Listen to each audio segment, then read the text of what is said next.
I'm Professor Karofsky from the Philosophy Department. I'm giving a second lecture on Lucretius's poem, The Nature of Things. I'm going to focus on some of the philosophical issues, and in particular, Lucretius's claims that philosophical thinking can help us to deal with personal crises and fears. Throughout this lecture, I provide many passages from Lucretius's text. I'll read some of them, but others I'll leave for you to read. I'll let you know when you should pause the video to read any passage that I don't read. So here we go. Although many of us have been teaching and learning in classrooms this semester, and we've been okay so far, I still worry that there might be an outbreak on campus. Like everyone, I'm worried that I might get infected, and if I do, that I might get sick, or that I could be asymptomatic and contagious and end up spreading it to my husband, neighbors, and friends. Sometimes when I sit worrying about how the semester might go, I find myself trying to bargain for the safety of my classes. I'll think to myself something like, oh, if I just rescue my neighbor's trash can from blowing down the street, then maybe this semester will be okay.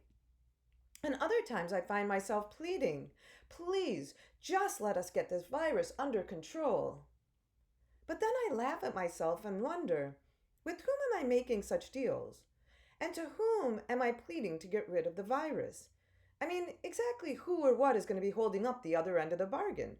Add to that, and what's even more strange, I'm not superstitious. I don't believe in any supernatural beings. So why am I bargaining with some beings that I don't believe to exist? And why do I always look up when I do that? And I also wonder, what good could possibly come of that kind of thinking? And how could it possibly help the situation that we're in? Over the summer, I read an article about several astrologers and tarot card readers who had reported a significant uptick in customers since the beginning of the pandemic. One astrologer reported that she had seen about a 20% increase in requests for private consultations and a 30% increase in people seeking astrology tutorials.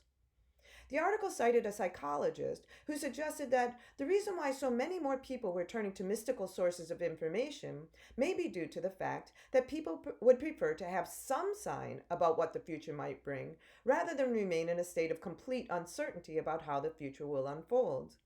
And according to the psychologist quoted in the article, when the future involves a serious, perhaps life or death situation, it doesn't matter what kind of sign we'll get. We'll take any sign, even a supernatural sign, over complete uncertainty.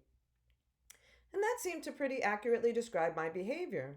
I have absolutely no way of knowing what will happen in the future. I'm worried and I'm scared. And according to the article, one way that my brain attempts to ease my anxiety is by engaging in a bargain with entities that I don't even believe to exist. But fortunately, I have Lucretius who can help me to deal with my dread in a better way.